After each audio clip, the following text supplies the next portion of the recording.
people, but just happy to address you all today. So fire away when y'all are ready. Myles, health-wise, where are you right now? What's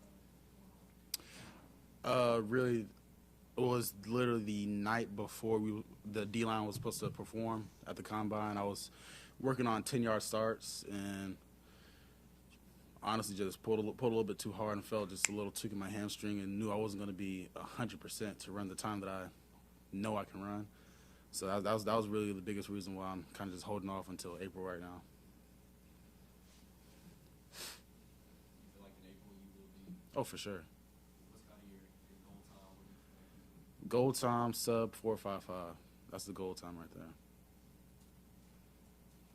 What's this process been like for you so far? I guess has it been about what you expected? How you going in, or has things have been different? Better than expected, honestly, because I going up to it first, especially my sophomore year, I would ask a lot of guys that went through it or that were currently going through it what it's like, and they were like, "Oh man, it's a whole bunch of meetings, this, that, and the other.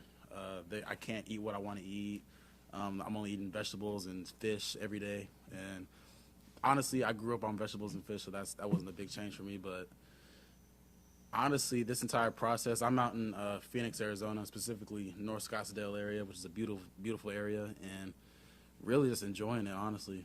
Seeing my body change, I'm in a better body. I feel great, feel fast, feel strong, and like the entire process at the combine with the interviews, I got there. That at the combine, that was a different process. Everything was back to back. First night I got there, I had 11 interviews back to back. It was a lot at first, but honestly, the entire process, I'm just enjoying it, having fun, really. Myles, are you a mock draft guy? Do you spend time looking at where you might be projected, and then do you either get upset or happy about what you see? Not really. Of course, I do have family members where they see and they're like, I'm from Atlanta, and there was a mock draft that my mom saw, and she got excited. It said I was mocked to number 8 to Atlanta, and she was like, "Oh, you might stay home," and I was like, "Okay, yeah, that's cool to see." But me personally, I try not to look at it because I don't want it to be like, oh, if I'm mocked number 1 overall, okay, I'm satisfied, or I want my work, you know, to stay the same and keep my head level, really. Who are some teams that you got to talk with most at TigerNet here? Oh man, I met with the Steelers last night, Patriots. I met with the Ravens. Those are 3 teams that I met with last night. What about to say, I had a few conversations with the Giants D-line coach. Honestly, every conversation been a good conversation. Honestly, just really wanted to get to know my background, get to know my personality, and really getting to know each other. Yeah. What are you still looking to improve when you've got your workout in April and things throughout this feedback process? What do you feel like you still want to show or do? How fast I really am. Like a lot of people, they see the speed that's on the field, but I don't think a lot of that speed is really recognized as far as what it actually is. Mm. The junior year film, I guess, what do you feel best about, looking back on in 2022? Really just being disruptive, honestly. About to say, I know a lot of people do look at the stats, and I know the stats may not reflect the type of player that I am, but honestly, week to week, watching the film, just being just that disruptor, knowing that O-lines are having to slide to you, motion the back over to your side to get a chip block. Anything that gets the quarterback, O-line, or especially the offensive coordinator to think about you at the beginning of the week, I enjoy that. I like just being disruptive, and that's the biggest thing that I can appreciate this past season. You obviously know Brian Brzee really well. What do you feel like the team is getting in him? Oh man, a hard worker, a competitor, most definitely someone that's going to push the people around him. So whatever team he goes to, he's going to push everyone in that D-line group, because That's a guy. We call it plug and play. That's a plug and play guy. You draft him, put him onto the field. He can play today, and he's most definitely going to challenge everyone in that D-line group. So that's the type of person you're going to get when you draft him. What was it like just as a D-line supporting him through everything he went through personally? I was like family. It wasn't anything that we had to. Oh, we got to make sure we do this. Like, no, this is something that we want to do. We set aside time to. I say Coach Sweeney and all the faculty did a great job of setting aside the practice time so that Brian, his family, and a lot of his close friends on the team, so that we could all go up to his sister's funeral, and everything was smooth. The entire Ella Strong movement was easy. I don't know, it flowed. Like, it wasn't anything that it was like, okay, it obstructed anything.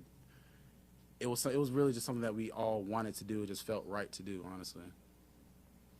Yeah, opting out of the Orange Bowl, who all did you talk to make that decision? And, I guess, what was your thought process? Really, I wasn't even thinking about opting out until maybe a week before the game, because I was just keeping my head down, working, playing, and then it was parents that came up to me just like a thought, like, are you thinking about playing in the Orange Bowl or opting out of the Orange Bowl? And that was really the first time I actually like, oh, this is a legit question. And I had a conversation with my parents, family, extended family. Some of my teammates. I went to some of my position coaches, and overall, a lot of them just said it makes sense. That's the right move. That's the move that makes that's the move that makes sense right now, and it made it easier for me to go forward with that decision. Was it hard at all Washington and not being out there? Oh. Somebody was playing so much. It was difficult even thinking about it. It was weird when I got on the phone with Coach Sweeney and said it. It was a weird gut feeling. About to say, you can ask my parents. I was almost to myself for those 2 weeks when my team flew down to Miami and were practicing that entire week, and it really hit me when I was at my grandparents' house watching the game, and I'm about to say, all my brothers, they're out there playing the game that they love, and I'm at my grandparents' house just watching it, and it was a weird feeling for sure. But I just know with my family backing me on my decision, they really did help me through that. Mm-hmm. Myles, this is something you've been working for. Go ahead. Grandparents in the Atlanta area? Yes, sir. This is something you've been working for your entire life. I'm just curious what it feels like to be this close to finally hearing your name called. Honestly, surreal. About to say, I'm not honestly not even caught up to this moment yet. I'm still back in Phoenix right now, just training, and really pro day came like that. It's honestly just a surreal feeling, and excited, nervous. I'm having all the feels right now, so it's really hard to explain right now, honestly. Have you had any time to kind of reflect on your Clemson career and I guess what you accomplished individually and as a team? A little bit when I first came back here. When I first came back here on this past Sunday. But I saw the facility, saw my guys again, and it was like, oh, like I'm actually gone. I had that wake up moment when I went up to the front door and put my fingerprint in, and it wasn't working. So that was a big like wake up call. Like your time here is done. So most definitely I did reflect on it a little bit when I came home from the facility and just saw the picture. We have like pictures up on my parents' wall in the house of my entire career in Clemson when I first came here my freshman year. Some pictures when I was being recruited here to this past season, and it's a good feeling to know that. Of course, my time here is done, but I can come back anytime. That's honestly just a good feeling though.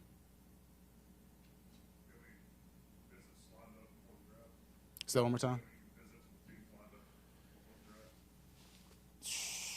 As far as 30 visits to go, I only have the Saints right now on April 14th, but I'm sure more are going to line up.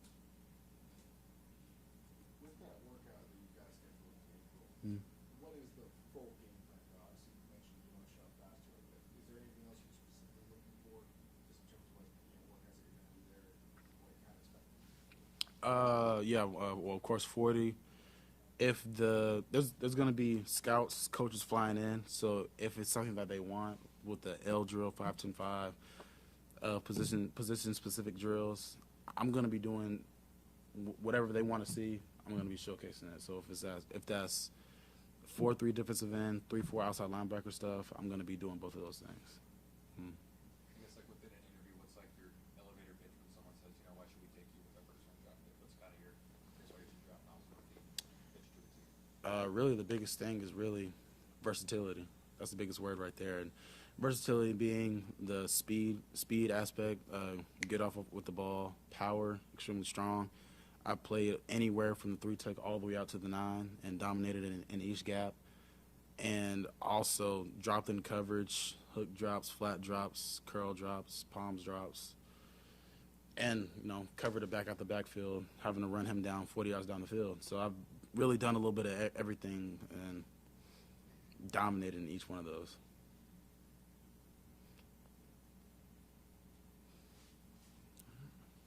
Any other questions? Thanks, Myles. I appreciate it.